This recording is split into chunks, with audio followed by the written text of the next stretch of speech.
شروع از 1 آگوست سال 2023 در جمهوری تاجیکستان در اساس فرمان پرزیدنت درباره ترتیب‌های وسعت دادن حساب برآورکنی غیر نقدی، پرداخت اندازها، باج‌های دولتی برای دادن اجازت و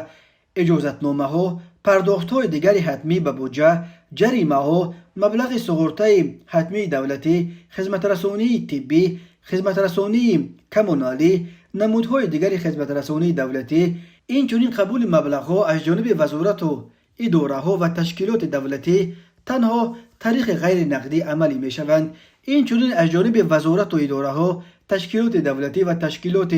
قرضی مالیوی جمهوری به طور نقدی قبول نمودن پرداخت خدمت رسانی پولکی منع می‌گردد. مقامات پیشگیری از کروپسیا یک هدف اصلی گزارش به این پرداخت غیر نقدی می‌شمارند. خبرگزاری دولتی خاور نیز در شرح این اقدام آن را سر وقتی و مهم نامیده نوشته است که این اقدام پیش از همه برای تأمین شفافیت عملیات مالیوی، غنی گردانیدن بودجه دولتی،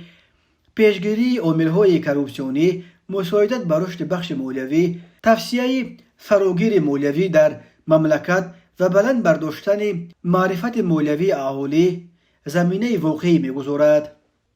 در بانک دولتی امانت بانک به خاور اطلاع دادند که جهت تقویت انفراستراکچور ضروری برای پرداخت غیر نقدی اندازها، باج‌های دولتی، جریمه‌ها، مبلغ‌های سقورتای حتمی، خدمت رسانی کمونالی و نمودهای دیگر خدمت رسانی دولتی در فیلیال‌ها، مرکزهای خدمت رسانی بانکی و بناهای ناظرات انداز در مجموع 853 عدد پست ترمینال از جمله 820 ترمینال در فیلیال‌های بانک و 33 عدد در بناهای ناظرات انداز نصب کرده شدند.